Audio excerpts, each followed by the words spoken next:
여러분은 착한 음식이 뭐라고 생각하세요? 착한 음식. 굉장히 많은 의견이 쏟아지네요. 나쁜 음식은 뭐라고 생각하세요? 나쁜 음식. 다양한 의견들이 나오고 있는데 사실 이 문제가 그렇게 쉽지는 않습니다. 왜냐하면 자, 우유 같은 경우에는 분명히 완전식품에 굉장히 착한 음식이라고 생각했었던 게 사실이거든요. 그런데 어느 날 갑자기 얼마 전에 우유를 하루에 3잔 이상 마시면 심지어 사망률이 증가한다라는 식의 뉴스를 보셨을 거예요. 얼마나 불안합니까? 근데 이게 어제 오늘의 일이 아닙니다. 어저께는 착한 음식이었다고 그랬다가 오늘은 또 나쁜 음식이라고 하는 그런 이야기가 많아요. 한 30년쯤 전쯤에요. 타임즈에 이런 기사가 실렸었습니다. 네, 보시는 것처럼 이 기사 내용대로라면 콜레스테롤이라는 게 들어있는 음식은 나쁜 음식이고요. 그래서 기사 타이틀이 뭐냐면 이제 달걀과 버터는 빼라. 왜냐하면 나쁜 음식이니까요. 저 기사가 나가고 나서 30년 동안 달걀 후라이하고 버터를 드시는 분들은 죄의식에 시달렸어요. 나쁜 음식을 먹고 있다는 생각이에요. 그런데 올해 어떤 일이 있었습니까? 올해 이런 기사가 실렸습니다. 놀라우시죠? 타임즈가 말을 바꿨어요. 30년 만에. 이제 버터를 드시는 분들이 죄책감을 느끼지 않아도 됩니다. 버터가 착한 음식이 됐습니다. 그런데 실제로 이런 식으로 음식을 착하다, 나쁘다 이렇게 이분법적으로 가리는 게 가능할까요? 사실 굉장히 어려운 문제입니다. 왜 그런지 한번 생각해 볼게요. 사실 음식하고요. 음식을 먹는 사람들은 굉장히 닮았는데 어떤 면에서 닮았냐면 둘 다 복잡합니다. 얼마나 복잡한지 한번 볼까요? 자, 여기 참석하신 여러분들 가운데 혹시 본인이 착한 사람이라고 생각하시는 손 한번 들어보세요. 오늘 생각보다 굉장히 많으세요. 자, 본인이 난 나쁜 사람이다 이렇게 생각하시는 분들 손 한번 들어보시죠. 의외로 계세요. 충격입니다. 그런데 사실상 우리가 자기 자신에 대해서 생각할 때는요, 어떠냐면 어떤 날은 제가 착한 사람 같아요. 그런데 또 다른 어떤 날은 제가 나쁜 사람인 것 같아요. 그게 현실입니다. 그러니까 현실적으로 우리는 복잡한 사람들이에요. 착하다고 말하기도 어렵고 나쁘다고 말하기도 어려운 복잡한 사람들입니다. 음식은 어떨까요? 음식도 굉장히 복잡합니다. 오늘 제가 그걸 보여드릴 겁니다. 음식도 굉장히 복잡함에도 불구하고 우리 음식에 대해서 얘기를 할 때 마치 그 음식에는 하나의 성분만 들어있는 것처럼 생각을 하고요. 그 성분에 따라서 그 음식을 좋은 음식 또는 착한 음식 그리고 나쁜 음식 또는 해로운 음식 이렇게 생각을 합니다. 과연 그럴까요? 어떤 경우에는 그 단순화의 정도가 지나쳐가지고요. 정말 무슨 막장 드라마를 보는 것 같습니다. 한번 보실까요? 자, 여러분이 잘 알고 계신 치즈죠. 네, 치즈 맛있습니다. 그런데 이 치즈를 누가 먹느냐에 따라서 치즈가 착한 음식이 되기도 하고 나쁜 음식이 되기도 합니다. 이분이 드시면 분명히 나쁜 음식이에요. 알고 계시죠? 저분이 치즈를 먹고 저렇게 비대해졌다는 뉴스가 떴었습니다. 그런데 이분이 드시면 치즈는 너무너무 좋은 음식이고 먹으면 먹을수록 살이 빠지는 음식입니다. 영국 왕세손비예요. 케이티 미들턴이라는 분이죠. 실제로 저분이 결혼식을 하기 전에 치즈를 가지고 다이어트를 해서 살을 뺐다는 뉴스가 영국 전역에 퍼지니까 영국 사람들이 치즈를 어마어마하게 사서 먹었다는 말이 전해지고 있습니다. 대중 매체를 통해서 보도되는 음식에 대한 이야기들은 정말 이런 식으로 지나치게 단순하게 된 경우가 많습니다. 그 음식에 단지 어떤 하나의 성분이 들어있다는 이유만으로 또는 그 음식을 단지 누가 먹었다는 이유만으로 음식이 착해지기도 하고 또는 악해지기도 하는 게 오늘날의 현실입니다. 굉장히 불행한 현실이죠. 아마도 요새는 슈퍼푸드라는 말도 많이 들어보실 거예요. 그 슈퍼푸드 중에서 대표적인 하나의 식품이 뭐냐면 블루베리입니다. 블루베리라고 그러면 정말 좋아하는 분들이 많이 계신데요. 이유 중에 하나는 블루베리가 맛있기도 하지만 거기에 항산화 물질이 많이 들어있다라고 생각하기 때문이죠. 실제로 블루베리에는 안토시아닌이라고 불리는 그런 항산화제가 많이 들어있습니다. 한번 질문을 드려볼게요. 항산화제가 과연 뭘까요? 항산화 물질.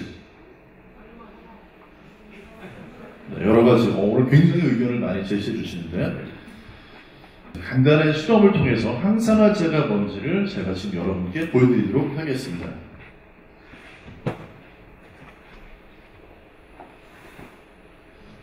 이건 뭐 약국에서 흔하게 구할 수 있는 상표는 가려놨지만 비타민 C가 들어있는 드링크거든요. 그렇죠? 이게 바로 항산화제예요. 그런데 항산화 물질이 어떻게 작용하는지 한번 보도록 하겠습니다.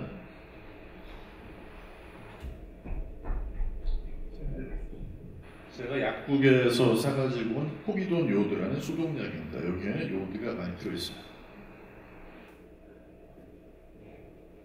사실 이 요오드가 살균 소독을 하는 이유는 뭐냐면요. 요오드는 굉장히 그 산화가, 남들 산화를 잘 시켜요. 그러면서 자기는 환원이 됩니다. 무슨 얘기냐면 요오드는 다른 어떤 분자에서 전자를 하나 가지고 와가지고요. 자기는 환원이 되면서 옆에 있는 다른 애들을 산화시켜요. 그때 어떤 일이 일어나는지 보겠습니다. 비타민 C 한번 만나게 볼게요.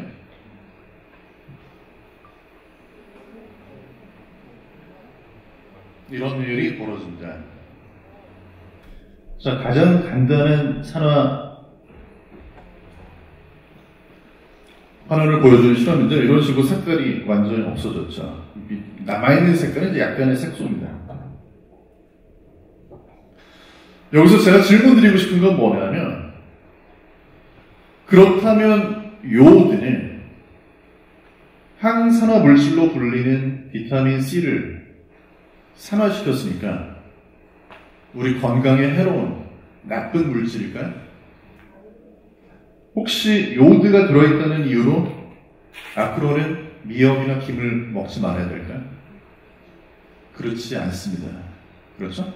방금 보셨던 포비돈 요오드라는 약도 살균, 소독을 하는 약이죠. 실제로 요오드가 우리 몸에서 하는 역할은 그것 말고도 다양한데요.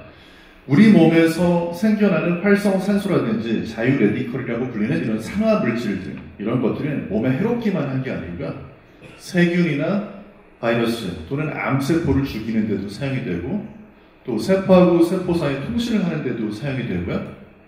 경우에 따라서는 유전자의 스위치를 켜고 끄는 데도 사용이 됩니다. 굉장히 여러 가지 역할을 합니다. 그리고 방금 전에 보셨던 요오드가 들어있는 음식 이런 걸 먹었을 때 그것들이 우리 몸에서 하는 일은 단순한 산화환원이 아니고 갑상선 호르몬이라는 굉장히 중요한 우리 몸에서 만들어지는 호르몬의 재료가 되기도 하죠. 그러니까 그림은 굉장히 복잡합니다. 방금 전에 보셨던 간단한 실험을 통해서 결국 얻을 수 있는 결론은 뭐냐면 실제 그림은 대단히 복잡하다는 거죠. 그래서 우리가 음식을 먹으면 음식 안에 들어있는 성분 하나하나는요, 어떤 거는 정말 작지만 어떤 물질들은 현미경으로 확대해서 보면 굉장히 사이즈가 큽니다. 그래서 어떤 음식 속에 들어있는 화학 물질이나 영양소들은요, 들어오면 참 좋겠는데 우리 몸으로 잘 들어오질 않아요. 대표적으로 조금 전에 보셨던 블루베리에 들어있는 항산화 물질, 안토시아닌이라고 하잖아요. 그 성분은 사이즈가 너무 커요. 그래서 장을 통과해서 들어오기 대단히 어려운 성분 가운데 하나입니다. 갑자기 안토시아닌이 흡수가 안 된다니까 블루베리를 드시지 말아야 되겠어요? 그렇지 않습니다. 왜냐하면 음식 안에는요, 지금 뒤에 보시는 건 사실 어떤 가공식품에 들어있는 성분들의 리스트가 아니고요, 블루베리에 들어있는 화학적인 물질들 또는 영양소들의 리스트입니다. 그러니까 우리가 모르고 있는 사이에 음식을 먹을 때마다 사과 하나에도 몇백 가지의 화합물이 들어있고요. 우리가 여러 가지 음식을 함께 먹게 됐을 때 정말 그야말로 뱃속에서 수천 가지 화합물질이 뒤섞여서 들어옵니다. 실제 그림은 이렇게 복잡하고 음식도 복잡합니다. 그래서 제가 이런 걸 주제로 글을 쓴 적이 있었어요. 음식은 대단히 복잡하기 때문에 음식을 한 가지만 먹었을 때, 또 몸에 좋다고 하는 몇 가지만 치우쳐서 먹었을 때는 지나치게 많은 양을 먹으면 오히려 그 음식에 들어있는 성분들이 독이 될 수 있다. 이런 걸 글로 썼었어요. 어떤 잡지사에 기고를 해서 인터넷에도 탑기사로 실렸었습니다. 해독 주스 같은 걸 너무 많이 마셔도 몸에 좋지 않을 수 있다. 사람에 따라서 해로울 수 있다. 이런 얘기였어요. 그랬더니 거기에 대해서 댓글이 달렸는데 그 댓글 중에서 아직까지 가장 기억에 남는 인상적인 댓글은 이거였습니다.